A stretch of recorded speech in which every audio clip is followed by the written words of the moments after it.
나이가 들면 더 외로워지죠. 아이들 하나둘씩 제 짝을 찾아 떠나갑니다. 늙은이 둘만 앉아 있으니 허전하기 그지없고 또 여기저기 아픈 데는 많아서 매일 먹는 약이 한 움큼씩입니다. 늙어가는 것도 서러운데 훌쩍 신랑이 먼저 떠나거나 아내가 먼저 떠나고 나면 인생에 낙이 없습니다. 아웅다웅 싸울 때가 좋았죠. 떠나고 나면 외로워서 사는 게 아닙니다. 그래도 가끔씩 찾아오는 손주들 때문에 살게 되죠. 세상에 참 쓸쓸한 게 외로움이죠. 늙음아기 노인정에서 짝을 만나서 황혼의 사랑을 꽃피우는 분들도 있는데, 그런데 자식 눈치가 보여요. 극구 반대하는 자식들도 생깁니다. 마음이 얼마나 서러워지는데. 여러분, 인생은 나그네 길입니다. 그 길에서 가장 오래된 친구가 외로움, 고독이라는 친구. 누구나 다 외롭습니다. 외롭지 않은 사람이 없습니다. 여러분, 이혼하고 혼자 지내시는 분들도 있으시죠. 혼자 사는 게 외로워 보이잖아요. 저렇게 외롭게 사느니 이혼은 하지 말고 힘들더라도 같이 살지 싶은 마음이 듭니다. 근데 여러분, 이혼하게 되는 당사자가 몰랐을까요? 혼자 되는 게 얼마나 힘든 일인지 몰랐을까요? 알았어요. 다 알았어요. 그런데 이혼할 수밖에 없는 이유가 뭔지 아세요? 외로워서 이혼하는 거예요. 외로워서. 같이 살아도 마음이 안 통해요. 외국말 쓰는 게 아니라 한국말 똑같이 쓰는데도 말이 안 통해요. 말만 섞으면 싸움이 되는 거예요. 살을 섞으며 산지 20년, 30년 지났는데도 외로워요. 지독한 외로움에 숨이 막혀와요. 갈라섰기 때문에 외로운 게 아니에요. 너무 외로워서 갈라서는 것이죠. 여러분, 인생은 뭔데 외롭습니다. 외롭지 않은 인생이 없어요. 예수님도 참 외로우신 분이에요. 마태복음 8장 20절에 예수께서 이르시되 여우도 굴이 있고 공중의 새도 거처가 있으되 인자는 머리 둘 것도 없다 하시더라. 외로운 인생을 걸어가신 거죠. 십자가의 길을 터벅터벅 걸어가신 분이 예수님이십니다. 평생 누구도 알아주지 않는 길, 외로운 길을 걸어가야 했던 예수님께서 최후의 만찬 제자들과 함께 나눕니다. 제자들의 발을 씻어주죠. 참 제자들과 깊은 사랑을 나누는 자리입니다.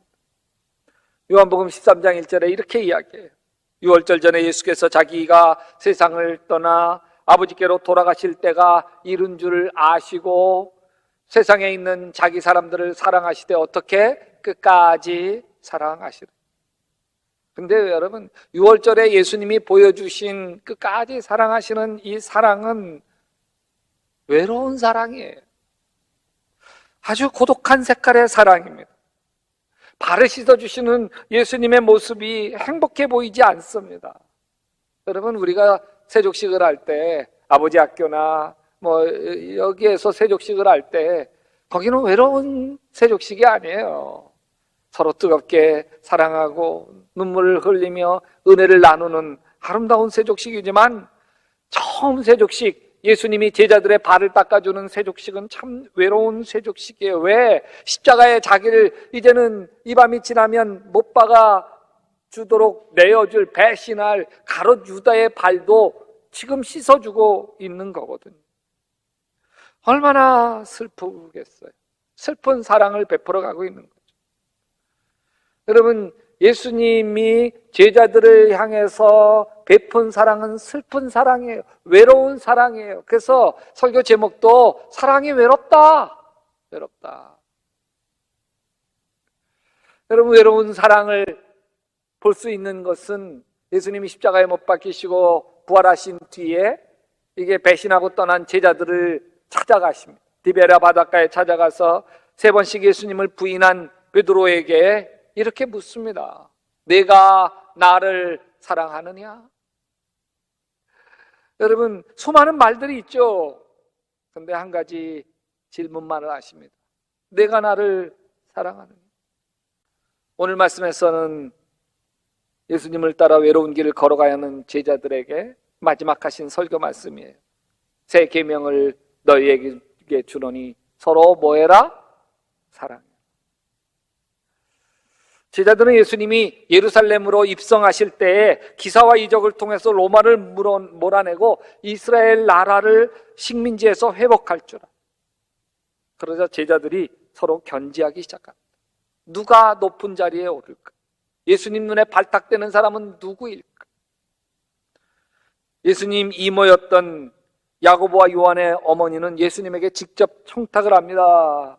주의 나라에서 하나는 주의 우편에 하나는 주의 좌편에 앉게 명하소서.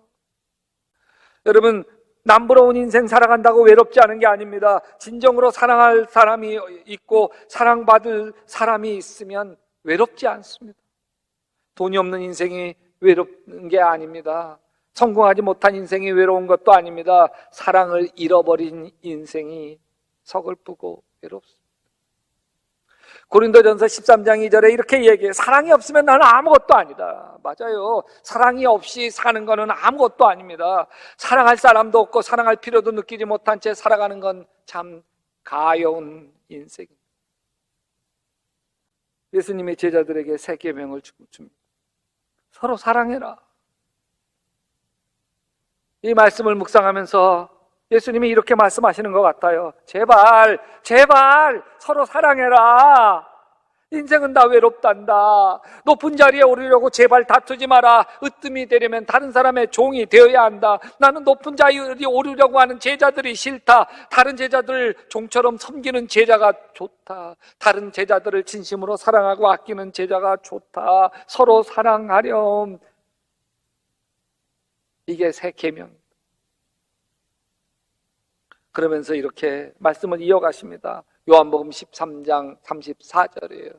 내가 너희를 사랑한 것 같이 너희도 서로 사랑해라. 예수님이 이 땅에서 하신 일은 사랑. 예수님, 우리를 얼만큼 사랑하세요? 예수님이 이만큼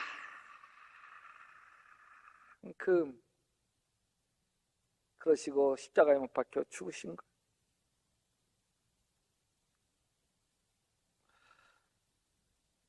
아낌없이 사랑하시고 아낌없이 내주고 가셨어요. 그래서 내가 너희를 사랑한 것 같이 너희도 서로 사랑하라. 여러분, 우리도 사랑이 없는 건 아닌데 좀 싸. 나를 좋아하는 사람 나 사랑해요. 나를 힘겹게 하는 사람 사랑이 잘 안 돼. 예수님도 그러셨을까요? 아니에요. 저들에게 죄를 돌리지 마옵소서. 그게 예수님의 사랑이에요. 우린 기분 좋을 때 그때 사랑해요. 그죠? 내 기분 좋고 되는 일 잘 되고 그러면 나에게 좀 함부로 하고 뭐 이러는 가족들도 괜찮아 가요. 근데 하는 일이 잘 안 되고 내 마음에 여러 가지 불안과 염려가 있을 때 너그러워지지가 함부로 말하게 되고 상처 주게 되고 내 마음에 사랑이 없는 게 아니라 내 마음에 사랑이 참 천해요. 여러분, 요한일서 4장 7절에서 이렇게 이야기해요. 사랑하는 자들아, 우리가 서로 사랑하자. 사랑은 하나님께 속한 것이니 사랑하는 자마다 하나님께로 나서 하나님을 알고 사랑하지 아니하는 자는 하나님을 알지 못하나니 이는 하나님은 뭐다? 사랑이십니다. 사랑이 흐르지 않는 사람은 하나님이 흐르지 않습니다. 왜? 하나님이 사랑이기 때문에 그렇습니다. 여러분, 하나님이 멀리만 느껴지고 있다고 한다면, 은혜가 말라지고 있다고 한다면 내 사랑을 좀 점검해야 되는구나. 제가 이전 교회에 있을 때 이 설교와 기도 이런 걸로 목을 너무 혹사하면서 이 목소리가 갈라져 나오는 거예요. 이게 흉내내기가 쉽지는 않은데 많은 성도 여러분 이렇게 막 지난밤 잘 주무셨어요? 네. 그래서 우리 교회 의사 선생님에게 가서 내시경으로 이렇게 봤는데 그냥 고쳐질 성대결절이 아니고 큰 병원 이비인후과 가서 성대 수술을 받아야만 된다는 거. 참 설교할 때마다 괴로웠어. 말하는 나도 힘들고 듣는 교인들도 너무 거북스러웠어. 그러던 중에 성대 수술을 앞두고 저를 너무 아끼던 연세 많으신 김경옥 권사님이 소천하셨어요. 이 권사님은 저에게 어머니 같으신 분이었고, 이 권사님 아들도 목사인데 미국 가서 목회하고 계셔요. 그런데 제 또래 목사여서 저를 아들처럼 아끼며 그랬어요. 종종 삐뚤삐뚤한 글씨, 맞춤법도 틀리는 글씨로 편지를 써주셨어요. 성 목사님, 늘 기도 많이 하고 있어요. 성 목사님 말씀에 늘 은혜 받아요. 어쩜 매번 설교 때마다 나에게 주시는 말씀 같아 너무 좋아요. 그럼 그 편지 지금도 뭐 다 간직하고 있는데 그게 얼마나 고마운지. 그것도 뭐 좋은 편지지에다가 쓴 게 아니고요. 뭐 이렇게 저렇게 뭐 메모할 수 있는 것에다가 몇 자 그저 적어서 주셨는데 그게 그렇게 고마웠어요. 그래서 그 편지를 받고 권사님 그 편지 너무 감사해요. 그러면서 꼭 안아드리면 제품에서 행복해서 우셨어요. 성 목사님 나 사랑해요. 나는 예배 드리는 시간이 가장 좋고 성 목사님 설교 듣는 게 가장 행복해요. 예배 시간만 기다려요. 그 권사님이 돌아가신 거. 눈물로 장례를 치러드렸어요. 제가 그분에게 받은 사랑이 너무 많아서 눈물로 장례를 치러드렸어요. 마지막 발인하기 전에 발인하면서 장례 예배 설교를 하는데 참 죄송하지만 갈라진 목소리로, 듣기 거북한 목소리로, 우리 김경옥 권사님은 나를 너무 아껴주셨던, 이러면서 설교를 시작을 했는데 설교하면서 이상하게 갈라진 목소리가 펴지기 시작을 해서, 그래서 축도할 때는 지금 이 목소리로 이제는 우리 주 예수 그리스도의 은혜와 이러면서 축도를 할 수 있었어요. 뭐 이런 일이 다 일어났나, 이상하다. 저를 자식처럼 아끼던 권사님이 하나님께 올라가시면서 저에게 선물로 주신 모양이다 싶었습니다. 제 마음에 주님이 이런 마음을 주시더라고요. 송 목사야, 내가 세상에서 가장 사랑하는 내 딸을 내가 사랑으로 엄마처럼 잘 섬겨주어서 내가 너무 고맙다. 그 은혜로 성대결절을 낫게 해주셨습니다. 사랑할 때 하나님의 능력이 나타납니다. 요한일서 4장 12절에 어느 때나 하나님을 본 사람이 없을 때 만일 우리가 서로 사랑하면 하나님이 우리 안에 거하시고 그의 사랑이 우리 안에 온전히 이루어지느니라. 예수님은 오늘 말씀에서 제자들에게 연이어 이렇게 이야기하십니다. 35절에 너희가 서로 사랑하면 이로써 모든 사람이 너희가 내 제자인 줄 알리라. 여러분, 초대교회 교인들이 밖에를 피해서 무덤 이런 데서 지내고 또 지하 동굴 3개 만들어 가지고요, 지하 동굴에, 그래서 그 2만 명이 지하 동굴에서만 살았다. 굴을 파가지고, 데린쿠라고 하는 곳, 터키에 있어요. 근데 지하 카타콤의 벽면에 이렇게 쓰여 있어요. 우리가 서로 사랑함으로 천국을 경험한다. 여기 참 습기 많고 늘 어둡고 지옥 같은 지하 동굴이었지만 서로 사랑함으로 천국을 경험한다. 제가 엠마오 가는 길 영성훈련 3박 4일 영성훈련을 참 오랫동안 섬겨왔는데 그중에 같이 섬기겠다고 미국에서 목회하시는 우동훈 목사님이라고 하는 분이 같은 영적인 지도자로 모여서 와서 같이 섬기면서 말씀과 간증을 나눴는데 잊을 수가 없어요. 이분은 유교 집안 장손으로 태어났어요. 근데 자유당 시절 부친이 감옥살이를 하시면서 어머니는 충격으로 신경안정제를 드셔야 잠이 들었고 그렇게 극도로 안 좋은 상황에서 태어났어요. 자기가 태어나고 보니까 너무 연약하게 태어났어요. 이 할아버지가 저놈 태어나가지고서 우리 가문 이렇게 망가졌다고. 아들 감옥 가고. 갖다 버리라고. 그래서 고아원에 내다 버려졌어요. 고아원에서 3년을 지냈는데 추록한 아버지 찾아와가지고 자기를 데리고 가요. 할머니 국수 장수를 하셨는데 그만 국수 국물이 쏟아져서 국물에 데워가지고 몇 달 동안 병원 신세를 져야만 했어요. 자기가 고아원에 있는 동안 출생신고를 하지 않아가지고요 3년 늦게 출생신고가 돼요. 그러니 마음에 깊은 상처가 있는 거예요. 외로움이 있는 거예요. 부모에 대한 원망이 있는 거예요. 그래서 엄마를 엄마라고 부르지 않았어요. 아빠를 아빠라고 부르지 않았습니다. 매일 죽음을 생각했어요. 초등학교 때부터. 근데 중학교 3학년 하나님께서 동훈이를 사랑하시는 손길이 시작되었어요. 담임 선생님이 국어 선생님이 여선생님이었는데 신실한 그리스도인. 말씀을 늘 묵상하고 기도문을 써서 동훈이에게 줬어요. 성경 말씀을 적어가지고서 가방에 넣어줬어요. 신앙 시집 너 읽어봐라. 참 좋단다. 주셨어요. 그러나 삶의 회의에 빠진 동훈이는 선생님의 손길을 피했어요. 거북스러웠어요.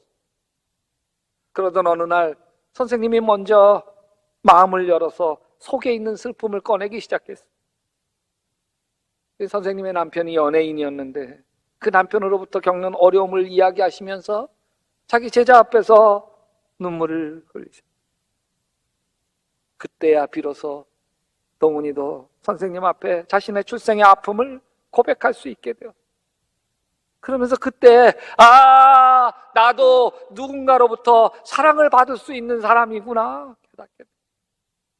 그때부터 이 선생님은 동훈이에게 엄마였고 친구였고 연인이었어요. 그런데 어릴 때 깊게 받은 상처는 마음의 우울증이 된데 가시지가 않았어요. 그래서 중학교 때 가출을 하게 돼요. 자살하려고 산에 올라가서 약을 먹었어요. 그 약을 먹고 고통 중에 신음하고 있는 차에 지나가던 스님이 발견하고서는 다 토하게 하고 해서 살려놓아. 그래서 절에서 지냈어. 한 달이 지나고 2달이 지나고 몸이 다 회복되어 3달이 지났을 때 선생님에게 편지를 써. 절 주소도 모르고 그냥 대전에 한 사찰에 있다고 편지를 써서 선생님에게 그래도 지금 잘 있으니까 걱정하지 마시라고. 편지를 보낸 뒤에 보름쯤 지났는데 대전의 한 사찰마당 동훈이가 마당을 쓸고 있는데 4번째 아이를 임신해서 만삭이 된 선생님이 일주일 휴가를 내고 대전 일대의 모든 사찰을 다 돌아다니시. 마당을 쓸고 빗자루를 들고 있는 동훈이에게 다가오셔서 이 선생님이 뺨을 한대 후려치면서 너 왜 이렇게 못났니 이놈아? 그러면서 무릎을 꿇더니 동훈이 붙들고 흐느껴 오시. 날마다 너를 위하여 기도하며 울었다 이놈아.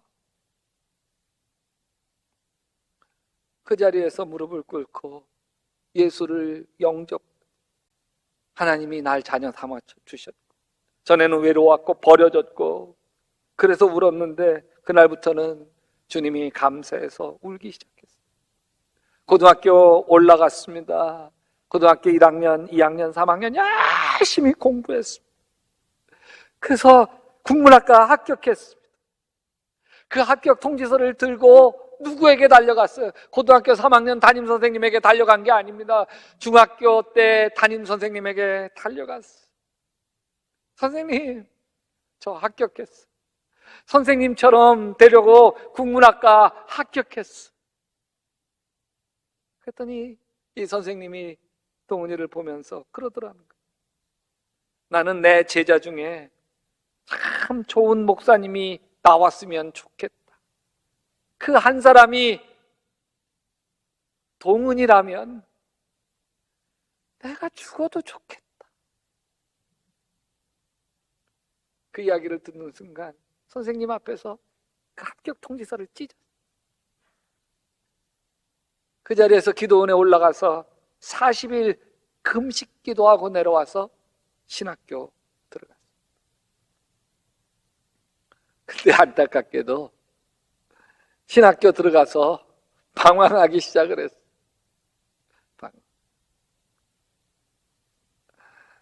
공부도 안 하고 떨어져 다니고. 그런데 아주 불행한 소식 들려왔어요. 중학교 그 선생님이 교통사고 나신 거예요. 그래서 의식불명이라는 거예요.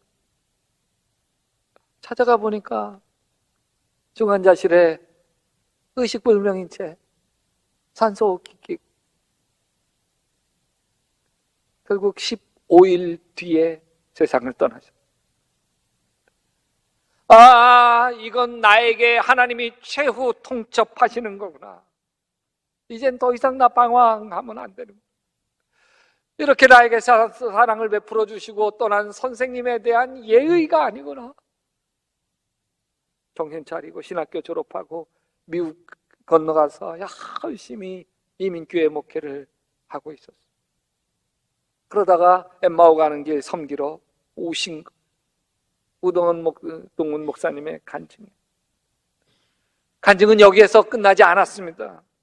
이 엠마오 섬기려고 한국에 방문하면서 수소문에서 23년 전에 소천하신 선생님의 4자녀를 만났습니다. 그리고 내가 엠마오 가는 게 영성훈련을 섬기러 왔는데 그 4자녀 중에 큰 딸하고 셋째 딸이 그 자리에, 제가 섬기는 그 자리에 함께 참여하고 있었어요. 첫째 딸은 나눔과 섬김의 교회 사모님으로, 셋째 딸은 만삭이 된 몸으로 함께 자리하고 있었어요. 엄마는 23년 전에 자신들이 어렸을 때 돌아가셨지만 엄마의 제자, 엄마의 신앙과 기도가 배어있는 한 중학생이 이렇게 훌륭한 목사님이 되어서 간증하고 있는 모습을 보면서 한없이 눈물을 흘렸어요. 엄마의 무조건적인 사랑이 파멸할 수밖에 없었던 한 인생을 얼마나 아름답게 세워냈는지 살아있는 간증을 들으며 펑펑 울면서 은혜를 받고 있었어요. 사랑이 기적을 만듭니다. 무조건적인 사랑이 기적을 만듭니다. 영원히 산다고 하는 것은 사랑하면서 사는 것입니다. 사랑하며 살았던 삶은 23년 전 몸이 죽었어도 여전히 살아서 23년 후에 자신의 2딸을 감동시키고 있고 이 자리에 있는 우리까지도 감동시키고 있는 것입니다. 외롭지 않은 사람이 없습니다. 우리가 다 외로운 사람들끼리 서로 덮어주고 서로 미안하다고 내가 더 잘하겠다고 고백하며 이 코로나 외로운 세상에서 가족들이 더 따뜻하게 서로의 외로움을 달래가며 하나님의 은혜를 누릴 수 있게 되시기를 주님의 이름으로 축원합니다.